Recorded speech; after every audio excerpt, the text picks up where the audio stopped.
Ang video na ito ang magsasabi sa inyo ng higit pa tungkol sa nakaraan ng ang kababaihan ng Taiwan.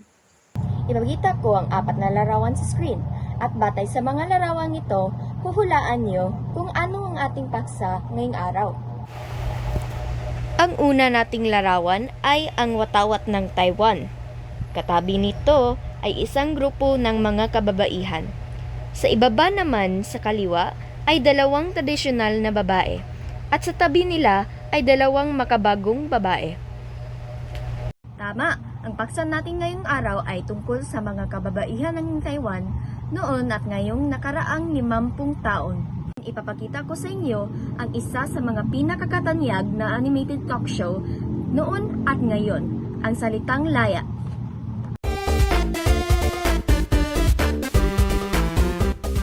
Magandang umaga! Dito sa Salitang Laya, malaya kang magsalita, malaya kang marinig, at malaya kang maging totoo. Kasama natin sina Carmela, kababaihan noon, Angel, kababaihan ngayon, at Alejandro, isang lalaki na nagbago ang pananaw. Carmela, kamusta ang buhay noon bilang babae? Tahimik. Bahay lang ang mundo namin. Para kaming kasambahay. Wala kaming karapatang magdesisyon at wala rin kaming boses. Ano ang gusto mong ipayo sa kababaihan ngayon? Gamitin ninyo ang boses ninyo. Yan ang bagay na ipinagkait sa amin noon. Angel, paano naman ang kababaihan ngayon? Ngayon, may trabaho na kami. May mataas na sahod, may pagkakataong mag-aral, at may batas na nagpuprotekta tulad ng maternity leave. Pero, inaasahan pa rin na kaya naming gawin ang lahat, trabaho at bahay. Ngayon pa man, mas kinikilala at pinahahalagahan na kami ngayon. Sa kumpanya ko, ang Acton Incorporation, hindi lang 3 buwan ang maternity leave, ginawang 1 taon. Nagpasalamat ako dahil unti-unti nang binibigyan halaga ng mga kumpanya ang kanilang babaeng manggagawa. May diskriminasyon pa rin ba? Oo, madalas tawaging bossy ang babae, pero mas mahalaga na may boses kami at kinikilala na ang aming kakayahan. Alejandro, paano nagbago ang pananaw mo?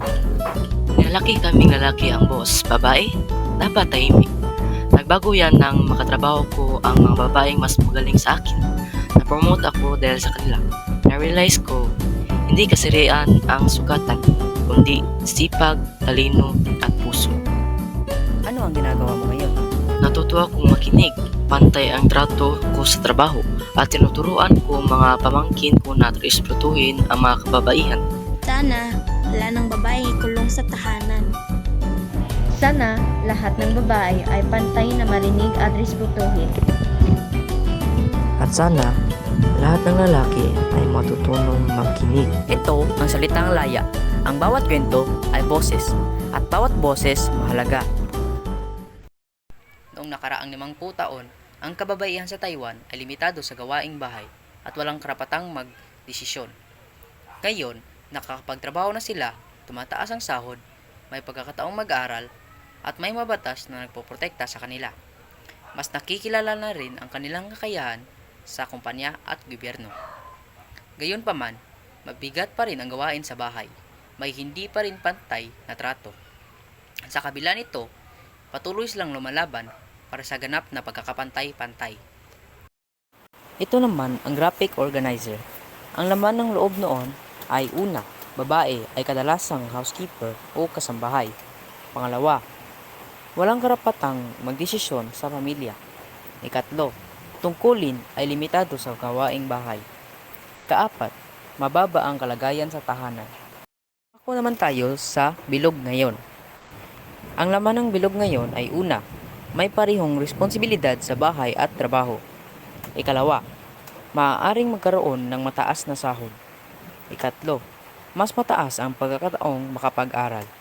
Ikaapat, may batas na nangangalaga, halimbawa, maternity leave, proteksyon sa trabaho.